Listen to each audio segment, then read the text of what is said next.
விவரங்களை செய்தியாளர் கிருஷ்ணா வழங்க கேட்கலாம். கிருஷ்ணா, உச்சநீதிமன்றம் என்ன உத்தரவு பிறப்பித்திருக்கிறது? வழக்கின் விவரங்களை பதிவு பண்ணுங்க. வணக்கம். கடந்த 2021ஆம் ஆண்டு பெண் எஸ்பிக்கு பாலியல் தொல்லை அளித்தது தொடர்பாக முன்னாள் சிறப்பு டிஜிபி ராஜேஷ் தாஸுக்கு 3 ஆண்டுகள் சிறை தண்டனை விதித்து விழுப்புரம் குற்றவியல் நடுவர் நீதிமன்றம் அளித்த தீர்ப்பை விழுப்புரம் முதன்மை அமர்வு நீதிமன்றம் கடந்த பிப்ரவரி மாதம் 12ஆம் தேதி உறுதி செய்து உத்தரவிட்டிருந்தது. இந்த நிலையில் தனக்கு விதிக்கப்பட்ட தண்டனையை நிறுத்தி வைக்க வேண்டும் எனவும் சரணடைவதிலிருந்து விலக்களிக்க வேண்டும் என கோரி ராஜேஷ் தாஸ் தரப்பில் சென்னை உயர்நீதிமன்றத்திலும் மனு தாக்கல் செய்யப்பட்டிருந்தது. இந்த மனுவை விசாரித்த நீதிபதி தண்டபாணி ராஜேஷ் தாஸ் தொடர்ந்த மனுவை தள்ளுபடி செய்து உத்தரவிட்டிருந்தார்.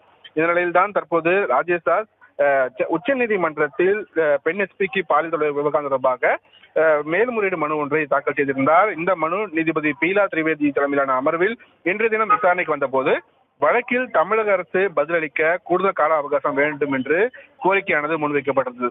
இந்த கோரிக்கையை ஏற்றுக்கொண்ட நீதிபதிகள் 2 வார காலத்தில் பதிலளிக்க அனுமதி வழங்கி உத்தரவு பிறப்பித்திருக்கிறார்கள். மேலும் வழக்கையும் 2 வார காலத்திற்கு பின்னர் விசாரிக்கப்படும் என்றும் நீதிபதிகள் அறிவித்திருக்கிறார்கள். ராஜலட்சுமி. விவரங்களுக்கு நன்றி கிருஷ்ணா.